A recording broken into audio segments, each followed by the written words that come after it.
Congressional District 30 as an independent. And of course, the incumbent is Congresswoman Eddie Bernice Johnson. And Eric, why don't you talk to us about the effort to get yourself elected to Congress?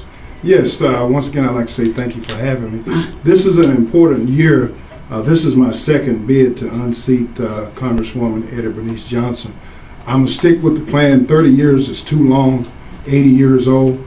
We need new and fresh, better, younger leadership to come in. She hasn't mentored nor molded anybody to succeed her in the years following her election. She's always been in the seat. She only shows up for photo ops.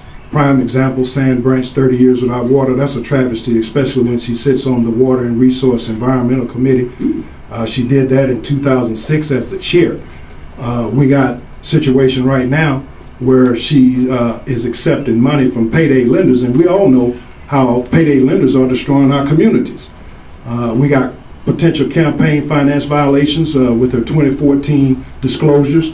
There are a whole lot of things that the public does not see but should be informed about. I mean, let's not forget 2005 to 2009, she had $31,000 in scholarship money come up missing, but later paid for it.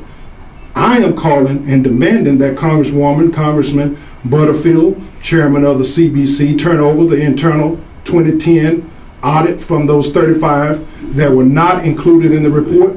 I'm going to stay on this until that report is turned over to the public and the media so that we can find out just how Congresswoman has been mistreating the constituents of District 30. It's a shame that we have to steal from our kids, and we need kids to go to college, and we need better jobs in this community and education for our youth. And that's totally not acceptable in these days and times of the 21st century.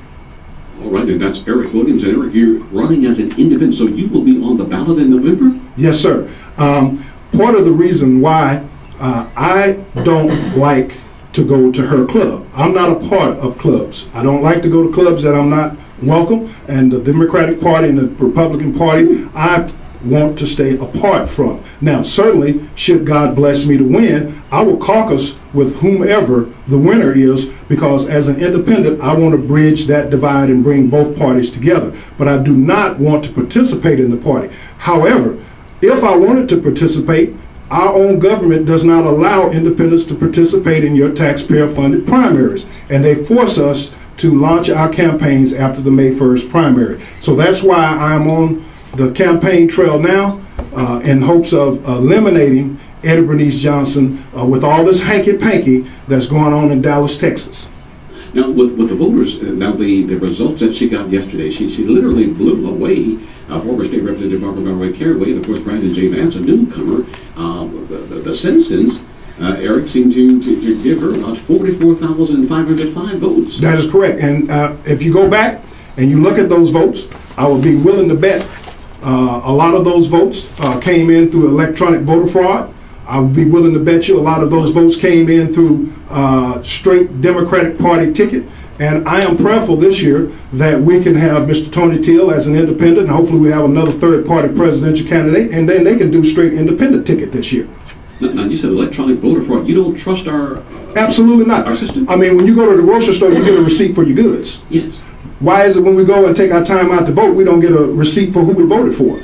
I firmly believe that the electronic voter fraud that's going on in Dallas, we need to eliminate those machines. Those machines are controlled from Spain. Anybody can control those machines and change the numbers with a jump drive and a push of a button.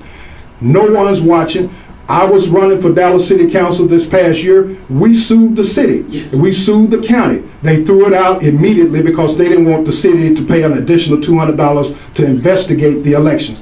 I'm in it to win it, and I'm going to fight like hell. Oh, excuse me. I'm going to fight that this project that I'm working on with the hanky-panky film, we're going to expose a lot of these Dallas social elites, the bourgeoisie that's here in Dallas. A lot of that is going to expose what's been going on with our political system, and it's totally corrupt. I mean, when you have people stealing votes and not putting your name on the ballot, when you go out here and work very hard to have your name placed on that ballot, that's totally unacceptable. And people need to be made aware that a lot of this is taking place in absentee voting, mail-in ballots, and electronic voter fraud. And this year, I've already called for federal observers to come and monitor these elections, and they will be here in November. Okay, one last quick question for you, Eric. I want to Eric Williams running an independent as candidate for Congressional District 30.